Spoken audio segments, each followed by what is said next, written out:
सो hey guys, super origins के episode 8 में आप सबका स्वागत है। अब जैसे कि आपको पता होगा कि एमसीयू वालों ने हाल ही में ब्लैक पैंथर वकांडा फॉरएवर का ट्रेलर रिलीज किया है, जिसमें हमें नेमोर का कैरेक्टर दिखने वाला है, जो एक एंटी हीरो है और मार्वल के सबसे पुराने कैरेक्टर्स में से एक है, जिसे इंट्रोड्यूस किया था 1939 में। So hey guys, welcome back to our channel The Movie Tales. So आज के इस वीडियो में हम नेमोर के origin, history, powers and abilities के बारे में जानेंगे। सो विदाउट एनी डिलेज चलिए शुरू करते हैं। नेमोर को एक्चुअली क्रिएट किया था राइटर और आर्टिस्ट बिल एवरेट ने, जहां पर 1939 में इसे prototype motion picture funny weekly के अंदर दिखाया जाना था, जहां पर इस प्रोटोटाइप इशू के 8 सैंपल्स को 1974 में रिकवर किया गया था। बिल एवरेट ने नेमोर को इसलिए क्रिएट किया था क्योंकि यहाँ कार्ल बार्गोस ने मार्वल के सबसे पहले सुपर हीरो ह्यूमन टॉर्च को क्रिएट किया था, और बिल एवरेट बेसिकली यहाँ पर फायर और वाटर का चैलेंज दिखाना चाहते थे, और उन्हें नेमोर का इंस्पिरेशन 1798 की novel the rhyme of the ancient Mariner से आई थी, और 1700 के कई सारे नेम्स को उन्होंने एक्सप्लोर करना शुरू कर दिया था, जहां पर उन्होंने फाइनली रोमन नाम को उल्टा करके नेमोर कर दिया, और मोशन पिक्चर फनी वीकली ने इस कॉमिक को पब्लिश करने से मना कर दिया।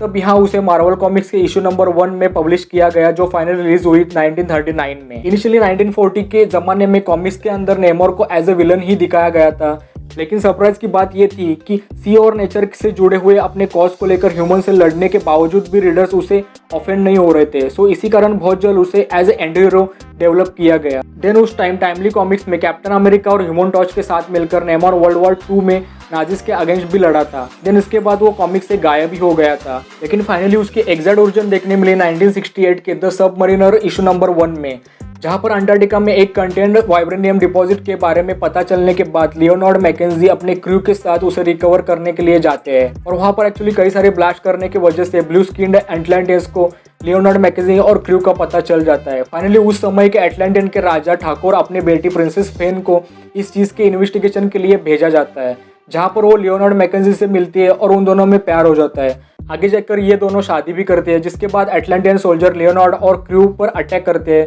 इसमें लियोनार्ड की जान चली जाती है और फेन को वापस अपने लोगों में लाया जाता है। यहाँ पर वो लियोनार्ड से प्यार तो करती है, लेकिन बाकी के ह्यूमंस पर भरोसा नहीं करती थी, और यहीं पर नेमोर का जन्म होता है, और उसके नाम का मतलब एटलांटिस एवेंजिंग सन बताते हैं, और वो हाफ ह्यूमन होने के कारण उसकी स्किन नॉर्मल होती है। फाइनली नेमोर के एडल्ट होने के बाद पॉल डोस्टिन, जो कि बचपन में लियोनार्ड के साथ अटलांटिन ट्रिप में आया था, वो अटलांटिस पर अटैक करता है और अटलांटिस पूरा तबाह हो जाता है, और जिसमें एक्चुअली नेमोर भी घायल होता है, और पोस्ट ट्रॉमेटिक डिसऑर्डर के कारण वो अपनी आइडेंटिटी भूल जाता है और शहर में आकर होमलेस मैन की तरह रहने लगता है, तब तक जब तक फैंटास्टिक फोर का नया ह्यूमन टॉर्च उसे पहचानता नहीं है। वो उसकी आग से नेमोर के फेशियल एयर को जलाता है, उसे ले जाकर पानी में डंप कर देता है, जिसके कारण उसकी पुरानी यादें ताज़ा हो जाती है और वहीं से वो ह्यूमन के खिलाफ हो जाता है। आगे बात करें नेमोर के हिस्ट्री के बारे में, तो उसके बारे में एक फैक्ट ये है कि उसे मार्वल का सबसे पहला म्यूटेंट कहा जाता है। वो बात अलग है कि क्रोनोलॉजिकली एपोक्लिप्स, वुल्वरिन और मिस्टिक्स उससे भी पुराने हैं, लेकिन 1960 के ज़माने में इसे एज ए म्यूटेंट इस्टेब्लिश करने की कोशिश की गई थी, जहाँ पर 1964 के एक्समैन के इशू नंबर 6 में प्रोफेसर चार्ल्स जेवियर और मैग्नेटो दोनों ही इसे रिक्रूट करने की कोशिश करते हैं, क्योंकि एक्चुअली ये सिर्फ एटलांटियन और हाइब्रिड ह्यूमन नहीं था, बल्कि इसके पास एटलांटियस और ह्यूमंस के अनलाइक ड्यूरेबिलिटी, स्ट्रेंथ और फ्लाइंग की एबिलिटीज है, जो उसे सबसे अलग बनाती है। इसलिए ये लिमिटेड पीरियड ऑफ टाइम के लिए एक्समैन का भी पार्ट रह चुका है।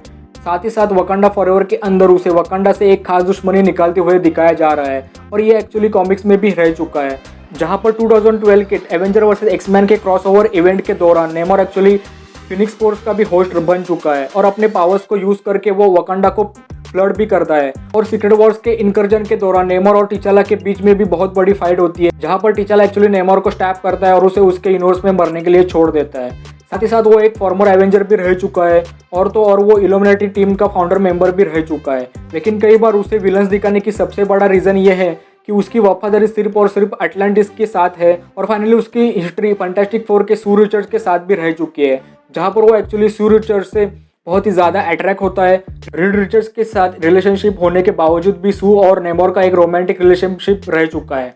अब बात करते हैं नेमोर के पावर्स और एबिलिटीज़ के बारे में। तो सबसे पहले, जैसा कि उसे मार्वल कॉमिक्स के अंदर म्यूटेंट के रूप में भी रिकॉग्नाइज किया जाता है, तो वो बेसिकली एक अल्फा लेवल म्यूटेंट है। देन उसके पास एम्फीबियस फिजियोलॉजी है, जो उसे पानी और लैंड में सर्वाइव करने की हेल्प करती है, और वो कोल्ड से कोल्ड वेदर में भी सर्वाइव कर सकता है, और वो एक एक्सपर्ट स्विमर है, और हर एक सुपर हीरो की तरह उसके पास स्पीड, स्ट्रेंथ, ड्यूरेबिलिटी, स्टैमिना और एजिलिटी है। साथ ही साथ पानी के अंदर उसके पास हीलिंग पावर भी है और उसके पास एक्वेटिक टेलीपैथी है, जिसके कारण वो बाकी के एटलांटिस के साथ कहीं से भी कम्युनिकेट कर सकता है और उन्हें ऑर्डर दे सकता है। और उसके एंकल से जुड़े हुए विंग्स उसे उड़ने में हेल्प करते हैं, जिन वो दुनिया की हर एक लैंग्वेज बोल सकता है। लेकिन उसकी कुछ वीकनेसेस भी है, जैसे कि अगर उसे ज़्यादा टाइम तक पानी ना मिले तो वाटर डिफिशिएंसी के कारण उसकी हालत खराब होने लगती है। अब बात करते हैं वकांडा फॉरएवर के बारे में। तो हाँ, यहाँ नेमोर के ओरिजिन को चेंज कर दिया गया है। नेमोर का कैरेक्टर प्ले करने वाले एक्टर मेक्सिको से होने के कारण नेमोर को मायन कल्चर से रिलेटेड दिखाया गया है। अब एक्चुअली क्या रिलेशन है उसका वकांडा के साथ, तो ये तो मूवी के देखने के बाद ही पता चलेगा। तो गाइज, ये थी नेमोर द सबमरीनर की ओरिजिन और हिस्ट्री। तो इसी के साथ इस वीडियो को हम यहीं पे एंड करते हैं। आपको ये वीडियो अच्छा लगा तो लाइक करना, शेयर करना, और अगर चैनल पर नए हो तो प्लीज़ सब्सक्राइब करके सपोर्ट जरूर करना। तो मिलते हैं ऐसे ही किसी नेक्स्ट वीडियो में। Till then take care and bye bye.